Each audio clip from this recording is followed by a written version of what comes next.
Hey guys, welcome back to another Coffee and a Chat. I know it's not even Thanksgiving yet, and I hate when, all the Christmas stuff is out even before Halloween. But I'm going to break my own rule, and I'm going to tell you a Christmas story today. Now, when I tell you this story, I'm not saying you need to be like me, okay? I'm simply going to share with you part of my journey and what God's done. We'll say specifically around the Christmas issue. It's also had to do with the financial issue and stuff. God's taught me a lot, and I have some very definite feelings about some things that for my own self, okay? So you do you, I do me. This is not trying to say, oh, this is what you need to be like, because it's not that at all. This is just sharing with you a little bit of my journey and what God has, how he's dealt with me on some things and how my feelings have changed about some things. Okay, so that's my little disclaimer from the get-go. Just sharing with you my story, or a little portion of it. So when I was married to my first husband, that's right, Marvin, the other guy, not you. So don't get confused, honey. It's okay. I love my Marvin. He's he's a pretty amazing man, and hopefully one of these days you're going to get to experience a little bit of my Marvin too.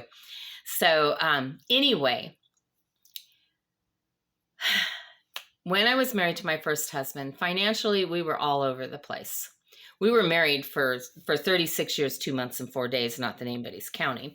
But in those 36 years, 2 months, and 4 days, there were times when we had very little money and times when we were extremely financially comfortable, as well as all the way down to the other end being homeless. And we had to start over more than once, and it was financially, it was a very up and down life. And so I never was a millionaire or anything like that, but we were very comfortable. Okay. Never had to, at especially one point in our life, we never had to worry about bills or anything like that. If we wanted something, we just went and got it. Big ticket items, not just little things. And so when we had lots of money, one thing about my first husband, he loved to spend money. Yeah, okay. So he that's all we'll say. He loved to spend money. And so when Christmas would come around, he would, want to go out, and we would just buy tons of things to put under the Christmas tree. I think a lot of times it didn't even matter what it was. He just wanted stuff and have it wrapped to put under there for the kids. And, he just thought that was so cool because that's what he wanted for his Christmases when he was a kid. And so there were a couple of Christmases where you couldn't even hardly walk into the room that the Christmas tree was in because of all the stuff under it. Well, I would say Christmas got really ridiculous. There was, we spent a lot of money on Christmas, and so many of the things would end up, they'd just be silly little toys or whatever that maybe the kids weren't even interested in, or, they'd be broke soon, or it wasn't like, once in a while you'd hit that thing they really, really wanted, and they'd just be very attached to it and very happy about it. But a lot of times it was just a bunch of stuff and having a lot of stuff under the tree. So by the time that we were homeless, that's the life that my kids really were accustomed to. And because when we had moved to take on this little Christian radio station, we had left a very nice income to go do that. And so the first Christmas when we were, that happened during the year that we were homeless, we didn't have anything for Christmas. We couldn't even, we literally depended on God to provide our meals for us. We didn't have anything. And so we were getting, we still had our radio station, but my husband and I had gotten a job at a little country station doing doing the morning show as a married couple. And, they incorporated that in, and made a whole little thing out of it. And it really helped them in the ratings, which meant that radio station started making more money. And it, and the station did really well. But we weren't paid very well. In fact, they had enough money for one salary, but they wanted both of us. So and we were desperate for income. So what they ended up doing was taking the one salary and dividing it between two people. So we still didn't make any more money by two of us working. We still got the same price as if only one of us had taken the job. But yet they didn't want us they couldn't have us both. So we ended up being a package deal, and and it was one of those things that kind of irritated me at the time because I felt really taken advantage of, but we were desperate. We needed money. We had kids to take care of and a stinky old dog. And so we took what we could get, and that's what we could get. Well, coming up on Christmas time, they would do remote broadcasts. And back in those days, I'm sure it's very different now, and they do stuff with cell phones and all, and we didn't have all that back then. So, you would call in on the phone. So you'd do these call-ins and, and be like, hey, we're down at Crazy Dave's, and, TV store, and, come on down and see us. And we'll, and I don't know, if you're old like me, you'll remember those remote broadcasts and, and hey, we're going to give 10 free hot dogs to the next person that comes in and says, hey, I want to see Crazy Dave, and it just, I don't know, it's craziness. Anyway, Christmas Eve, we got a phone call from, we had done this show that morning. And then when we got home that afternoon to take over running our station, because our kids ran the station, our older girls did in the morning. Well, we were at the other radio station. Then we got home, then we took it from there. And so, when we got home, it was our radio station that we were working at, not the one we owned, but the other one, the country station. They called us up and said, hey, we've got this last minute remote, sale that's going on at this, excuse me, I'm choking, that's happening at this liquidation house. And they want you guys there. So will you do the remote broadcast? And we're like, okay, when you did a remote broadcast, we were supposed to get $50 cash each. And it was a ways away, but we were like, okay, we had enough gas in our van to get there. Then when we got the cash, because that was always the deal, they'd pay in cash, then we could use that money to get enough gas to get home. And maybe we could even pick up a little something special for Christmas Day if we got out of there early enough. But either way, even if we were going to do something, on the day after, it didn't matter. We just wanted to do something. And I remember we didn't have any Christmas decorations or anything like that. And so there was a lady that used to listen to us on the country station. And so she called the station one morning a few weeks before Christmas and said, hey, I make these little Christmas decorations out of fishing line and Christmas lights and stuff. And I made one for you guys. Can I drop it by? And so we're like, yeah, sure. We're on the air until, 10 o'clock or whatever it was. So just make sure you're here by then. So she came down and gave us, and it was done. It was a wood ring with little nails sticking up, and then fish line that went up to a pole that was in the middle, and then all these lights. So it looked kind of like a Christmas tree. And it was just, these lights, but it was cute. And so when we took it home, the kids plugged it in because that was their Christmas tree. That was the only Christmas decoration we had. And they were thrilled about it. So they had that thing when we went home in the station where we were, living, and nobody knew we were there. But anyway, so they had that in there. And so Christmas Eve, we get this call and we're like, hey, kids, do you think you'll be okay for a while? We're going to go do this remote broadcast because at least we'll get some money, and we desperately need money. And so they're like, everything was fine. We got everything set, figured out what we were going to do. And so we drove to this other town to do this remote broadcast.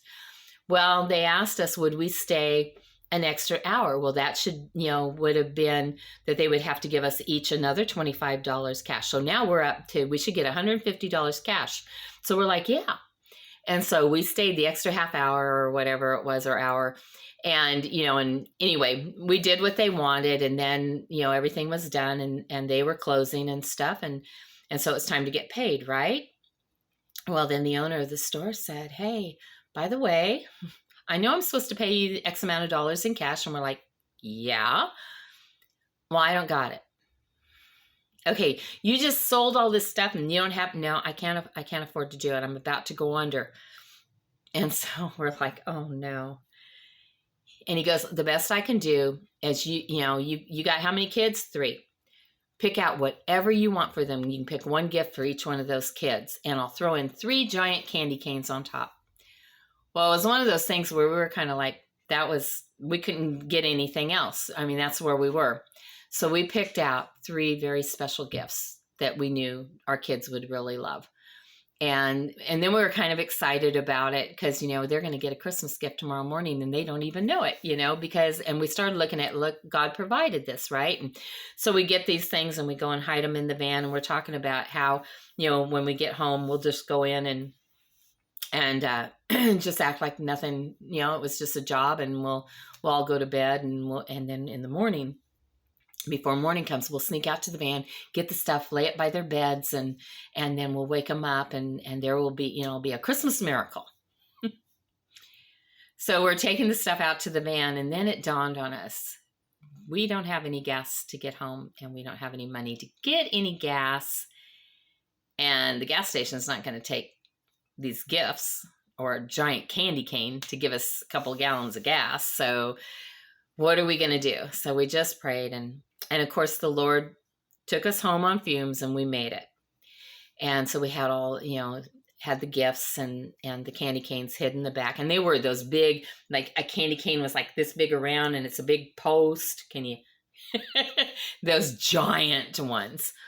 And so, anyway, so we went in, and the kids were like, how'd it go? Fine. They didn't ask, did we get paid? Thank goodness, because I don't know, because we would have had to say no, or I don't know what we would have said, but they didn't ask. So everything was fine. And they were just excited, and, tomorrow's Christmas, and they're telling us it's okay that we don't have anything, we're like, but we feel so bad. And they're like, it doesn't matter. That's not what it's about. And it was a pretty eye opener.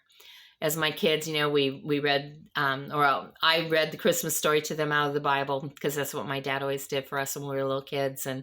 And we talked about some things, and they talked about, what they would, we went around, what I would have given you if I could have given you something for Christmas is this. And so we kind of played a game with that. And I'm telling you, it was like 3 a.m. These kids are still giggling and laughing and having a great time. And I'm like, we're never going to get them to go to sleep. Well, pretty soon, the last kid dozed off. So we couldn't wait anymore. So we went out to the van, we got the gifts, and they weren't wrapped or anything because we didn't have any wrapping paper, but we laid each gift at the foot of where each child was sleeping, because nobody had a bed, honestly, but we had makeshift beds. And so we put it at the foot, and we put each one got a candy cane with it. And then it's like, and let's wake them up now. So we woke them up, and they're like, what, we're like, hey, it's Christmas, and, it's time to wake up. And they're like, oh, okay. And we already knew we were having a box of macaroni and cheese for our Christmas dinner, because that's all we ever had. And, nobody was complaining or anything. We had actually had been able to get a little bit of hamburger meat to go with the macaroni and cheese. So that was a treat. And so, anyway, finally, one of the kids noticed something at the foot of where they were sleeping. And then came the time when they noticed they each had a gift. And then they were just like shocked. And how did this happen? And so we were able to tell them the story of what happened. They're like, but you didn't get paid. And we're like, it'll be okay. But look, God provided gifts for you guys. And so anyway, they were all excited, and they definitely were all playing with what they'd gotten, and were excited about it and everything. And so I remember thinking, this is going to be the worst Christmas ever. and they're probably going to hold it against us. Remember that Christmas when we didn't have anything? But then years later, we were having a church. There was a church Christmas party, and our kids were pretty grown by then. They weren't all adults yet, but getting close to it. And so we shared around the circle. Everybody was sharing their favorite Christmas. And so, people were telling their stories from different things growing up and all. But my kids, each one of them shared the Christmas we were homeless was their favorite Christmas because it was so unexpected, and we didn't have all that stuff we usually had. And I'm like, didn't you guys miss the Christmas tree that was spilling over into, through the room and all? And they're like, that was it usually was just a bunch of dopey things. But that Christmas, we didn't expect anything. And we each got something very special that we really appreciated and were happy about. And so that ended up being their favorite Christmas. Well, it really began to make me think about how we do Christmas. And I didn't want to be so wasteful and extravagant. Now, my first husband, he did. He wanted to go right back to, as soon as we had money again, he was back to doing tons of stuff and being crazy. And my kids were crazy with their kids and all the stuff they got. But for me, it was like, I just wanted to dial it back. So I've just been kind of, I guess, their Grinch ever since. Because eventually, I didn't even want to do gifts anymore. And I started telling them, if on your birthday, everybody else got a gift but you, wouldn't that be kind of weird? And like, well, I suppose, and we're supposed to be celebrating the birth of Christ, yet everything seems to be about us.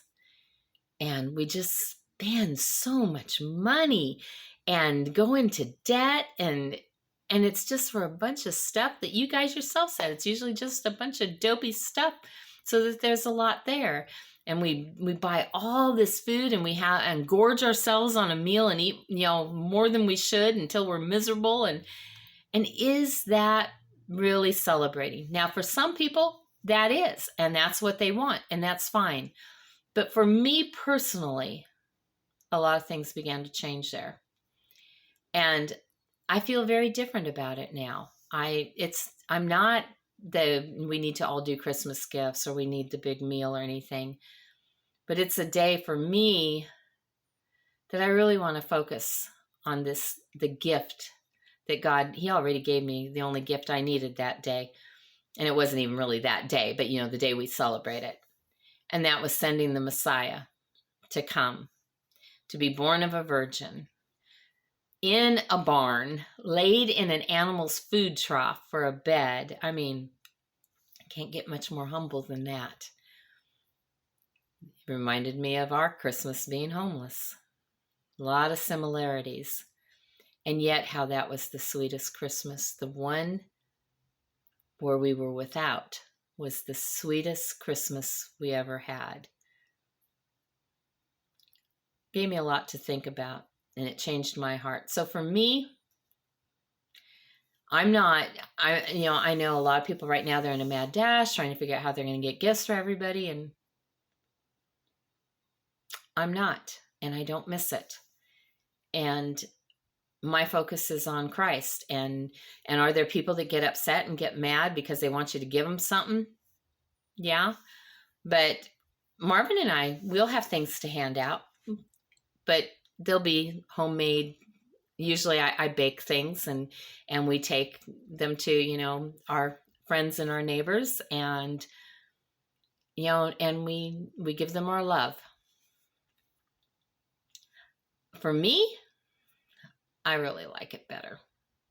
There's no more stress. There's no more pressure. There's no more headache. And the focus is not so out of whack. So I'm sure you guys are all in full swing for Christmas, and whatever it is that you do, I hope you have a lot of fun, that you enjoy it, that you all have a great day. But most of all, I hope you remember what the day's really supposed to be about. Yep. That's my Christmas wish for you, is that you will remember what the day is really about. All right. I love you guys. We're going to call it a wrap, and I'll talk to you tomorrow. All right. Hopefully this one recorded the whole way through.